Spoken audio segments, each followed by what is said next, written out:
Scarlett. 19 yung score ko. Ay, hindi perfect. Buti pa ako, naka 20. Bawi ka na lang next time, ha? Scarlett, nagawa mo ba yung assignment natin? May assignment tayo? Hala, di ko nagawa. Huwag mo nang sasabihin kay mama. Sige, di ko sasabihin. Ma'am, may assignment po pala tayo. Ay, oo nga pala, may assignment tayo, class. Ang hindi gumawa ng assignment, bagsak sa akin, ha? Bida-bida talaga tong si Samantha. Okay, class, sinong iboboto niyong president? I nominate Scarlett, ma'am. Ako? Di ako papayag. Dapat ako yung maging president. Go, Scarlett, kaya mo yan. I nominate myself because I believe na mas responsible ako. I believe na hindi ako nangungupit ng class funds. Iboto niyo ako dahil matataas ang mga scores ko. Iboto niyo ako dahil hindi ako nangungopya para lang tumaas ang score. Ako ba pinaparinggan mo? Mukhang may natamaan ata. Congrats, Scarlett. Deserve mo maging president. Gagawin ko yung best ko. Good morning, class. Hindi na papasok si Samantha. Ha? Ano nangyari? Ang balita ko, nag-drop na siya dahil sa sobrang pressure sa nanay niya. Palagi siya pinapagalitan kapag hindi perfect yung score niya. Nagalit din yung nanay niya nung hindi siya nanalo ng president. Kaya, na-depress talaga siya. Kawawa naman pala siya. Bakit nawawala ang laman ng class funds, ha? Sinong kumuha na ito?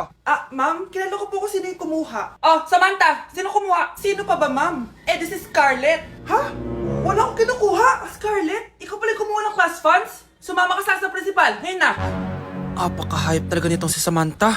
Bye, Scarlett. Dami nito Mukhang makakabili na ako ng bagong phone. Ha! Nahuli din kita! Ikaw pala yung kumukuha ng mga class funds natin? Oo, ako yung kumukuha. Bakit? May problema ba? Ang problema ko, ikaw. Ako pa sinisisi mo na kumukuha ng class funds, ikaw naman talaga? Isusumbong kita kay ma'am. Wala ka namang ebidensya. Ikaw ang isusumbong ko dahil naniniwala naman sa akin si ma'am.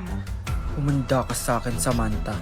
Wow, may bagong phone si Samantha. Sana all. Bigay ito ng parents ko, guys. Class! Sino naman kumuha sa class funds? Si Scarlett po yung kumuha, ma'am. Pagsabihan nyo nga yan. Ako na naman?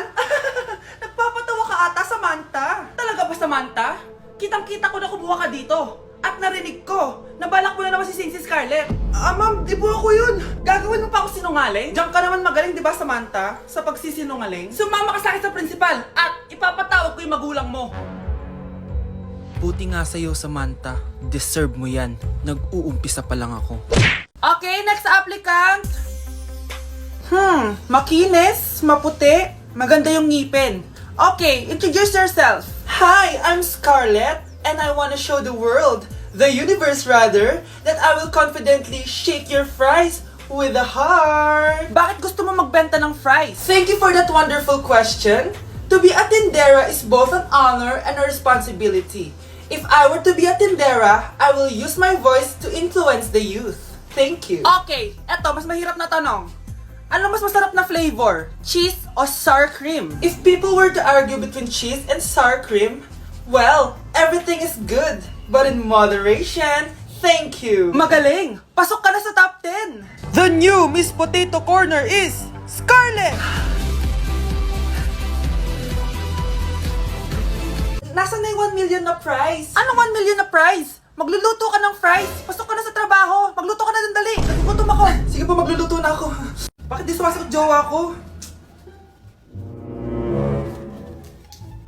Mga walang yatong mga to. Naglalandian pa sa harap ko. Aba, kaya pala di ka sumasagot sa mga tawag ko? Kasi nakikipaglandian ka pala dito kay Samantha? Excuse me? Jowa ko yan. Excuse me? Nauna siya naging akin. Inagaw mo lang. At ikaw, break na tayo! Nababaliw na ata yun. Okay, class. Ibibigay ko na yung mga grades nyo. Samantha, naka-98 ka. Ikaw ang highest. Deserve mo yan, Samantha. Thank you, ma'am. Paano naka-98 itong si Samantha? Puro kalandian lang naman yung natupag niya. Kapag inggit, pumikit na lang. At kayong lahat, 95. Maliban lang kay Scarlett, ikaw lang ang bagsak sa buong klase. Bagsak ako? Hindi pwede, ma'am. Ipasa mo ko. Wow! Anong ibibigay kong grade sa'yo, madam? Di ka naman pumapasok sa subject ko. Lagot ako sa nanay ko nito. Nay, bagsak po ako. Ayan! Kaka-boyfriend mo kasi yan! Huwag ka na umuwi dito, ha? Paano na ako nito? Miss, huwag kang gagalaw. Hold up to. Wala na bang mas mamalas pa sa araw na to? Akin na phone mo tsaka bag mo. Kuya, wag po. Akin na. Ayoko na. Ayoko. O anak, Anak, anyari sa'yo? Anay, masamang panaginip lang. Ayan, hindi ka kasi nag-i-skincare bago matulog. Ah, ganun pala yun, Nay. Oo, anak. Try mo tong overnight serum ng Garnier. May 10% pure vitamins ito so that you can #power through the night. Kaya goodbye na sa mga nightmares. Ah, sige, Nay, tatry ko. Grabe, ang fresh ko na naman. For sure, may in love na naman sa akin yung jowa ko. Oo, glowing ka nga, anak. Pero huwag ka ilusyonada kasi wala ka naman jowa. Grabe. Grabe ka, Nay. Good morning, ma'am. Ba't ang laki ng tiyan mo, Samantha? Ah, buntis mo ako, ma'am. Hello, ma'am. Diyos ko, ano nang nangyari sa mga estudyante ko? Lo, blessing kaya to, ma'am. Blessing? Nauna pa kayo sa akin, ha? Okay, nagets niyo ba? Ano yung maingay na yon? Ma'am, sorry po. Lumabas na kasi yung anak ko eh. Tama na, baby. Ma'am, nawawala yung anak ko! Iniwan ko lang kanina dito eh! Ilabas niyo na! Kit-kit mo? Hoy! Balik pa sa akin anak ko! Anak mo pala to? O, salo? Yung bata! Be, may gatas ka pa dyan? Naubusan na ako eh. Ay, be! Bumili ka! Ano, pati gatas ng anak ko, ubusin mo din? Damot mo naman. Ang pangit naman ng anak mo. Aba, ano sabi mo? Che, TikTok muna ako. Uy, be! Puro ka TikTok dyan! Yung anak mo, lumabas na ng room! Baka malaglag yung sa hagdanan! Hayaan mo, para matuto siya. Hala! Walang kwentang nanay to! Nay, alis lang ako ah. Ah, sige anak. Iniwan niya phone niya. Ano kayang pinag-uusapan nila dito? Mga walang iya kayo. Humanda kayo sa akin. A few moments later. Ah, bakit niyo po kami pinatawag, Nay? Kung hindi ko makikita yung phone ni Kyle, hindi ko malalaman yung pinagsasabi niya sa akin! Lagot tayo, ate. Kung san-san mo kasi nilalagay phone mo, Carl. Eh, nakalimutan ko eh. Mag-umpisa tayo sa'yo, Kyle!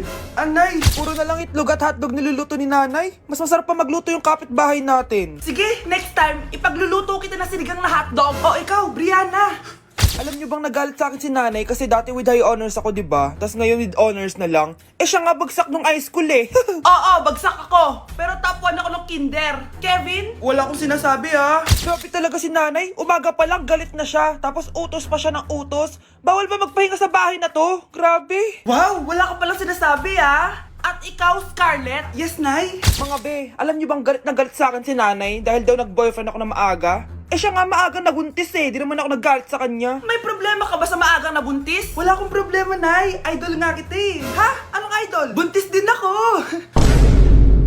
Uy, Scarlett, di ba ex-boyfriend mo yung bago ni Samantha?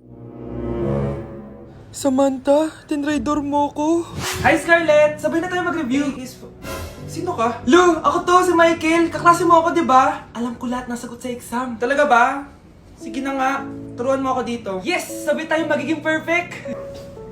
Uy, sarap niyan na. Oh, mag-isa ka lang? Ah, oo. Wala naman akong kaibigan dito eh. Ako, pwede ba ako maging friend? Boyfriend? Ha? Ayan ka na naman eh. Joke lang, ito naman. Kain na nga tayo.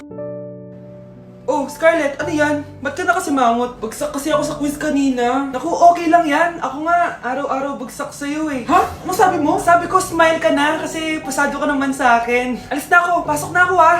Baliw! Ay, umuulan pa! Ang mga gamit ko! Ayan, di ka kasi nagdadala ng payong. Pag ikaw nagkasakit ha, pasalamat ka, nandito ako. Michael, ba't nandito ka pa? Hatid na kita sa bahay niyo, baka mapano ka pa. Gusto ko safe ka makauwi. Lo, sige na nga. Nasa loob Go na, Scarlett? Michael? Ship ko kayo! You may kiss the bride! Mag-kiss na Nakakaya, kayo! anong kiss? Lu, parang di gusto. Dalian nyo na, kiss mo na sa noo! Humanda ka, Scarlett. Tapos na yung maliligayang araw mo. Hi, Bes! Uy, Bes! Boyfriend ko nga pala, Michael, si Samantha, best friend ko. Hello, Samantha. Nice to meet you. Hi, Michael. Ako nga pala si Samantha. Una na kami, Bes, ha? Bye-bye. Masaya naman kami dati. Inagaw lang siya ni Samantha.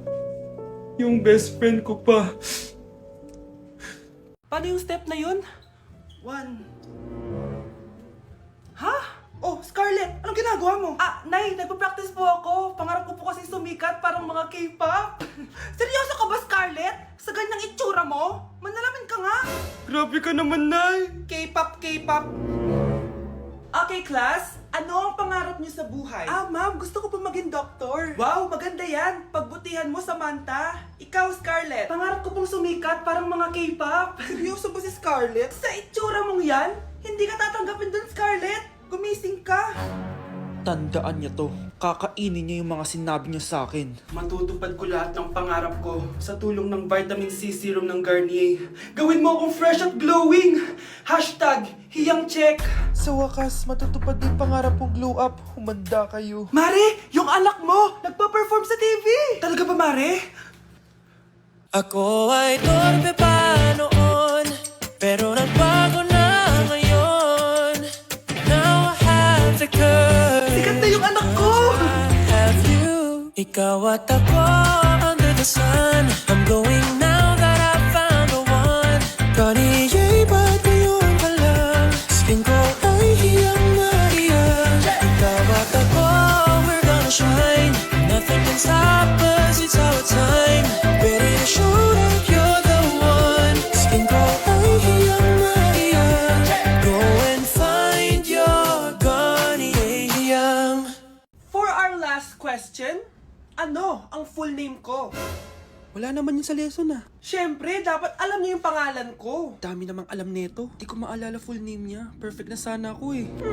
Kapag di niyo nasagutan yan, minus 10 kayo sa akin. Aba ma'am, paano namin malalaman yung full name mo? Eh di ka naman nagpakilala sa amin. Ano ka, sikat? Artista? Ang lakas mo mag-minus kapag di nasagutan yung full name mo? Sige nga, ano full name ko? Kapag di mo nasagutan, ma-minus ko yung sweldo mo. Tsaka magagamit ba namin yan kapag nagtrabaho na kami? Di naman, di ba? Pakin namin sa full name mo.